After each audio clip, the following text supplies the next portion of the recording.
வணக்கம் நண்பர்களே. உங்கள் யாழி தமிழன் சேனலுக்கு உங்களை வரவேற்கிறேன். இன்று நம்மை ஆச்சரியத்தில் ஆழ்த்தும் ஒரு அதிசயக் கதை. மாசாணியம்மன் கோயிலின் மர்மம் பற்றி பேசப் போகிறோம்.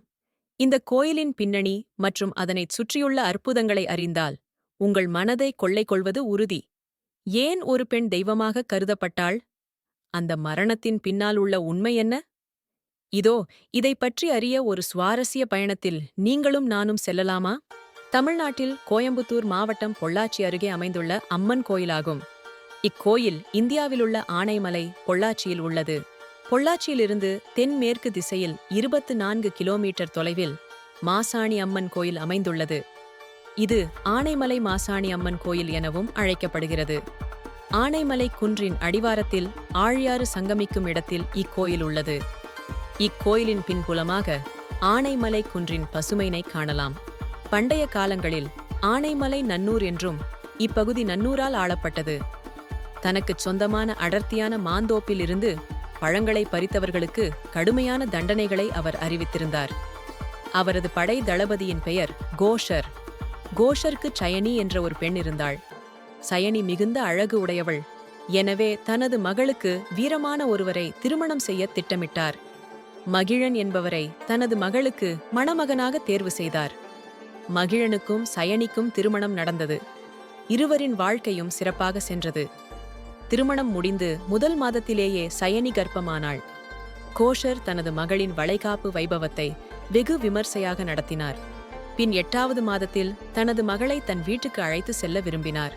ஆனால் மகிழனுக்கு தனது மனைவியை பிரிய மனமில்லை. அதை அறிந்து கொண்ட கோஷர் குழந்தை பிறந்த சில மாதங்களில் சயனியை திரும்ப அனுப்பி வைப்பதாக மகிழனுக்கு வாக்களித்தார்.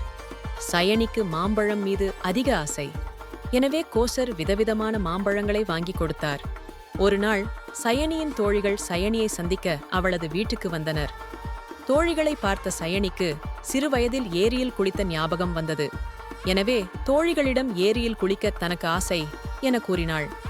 பெண்ணின் ஆசையை அறிந்த கோஷர் பத்திரமாக சென்று வரும்படி சயனி மற்றும் தோழிகளிடம் கூறினார். அப்படி எரிக்கரைக்கு சென்று குளித்துக் கொண்டிருக்கையில் ஒரு மாம்பழம் தண்ணீரில் மிதந்து வந்தது. அதை எடுத்த சயனி அப்படியே சாப்பிட ஆரம்பித்தாள். அது நன்னூர் ராஜா தோட்டத்து மாம்பழம் என்பதை அறிந்த காவலாளி மன்னனிடம் முறையிட மன்னன் சயனிக்கு மரண தண்டனை வழங்கினான். இதை அறிந்த சயனியின் கணவனான மகிழன் தனது மனைவியை விடுவிக்குமாறு மன்னனிடம் வேண்டினான்.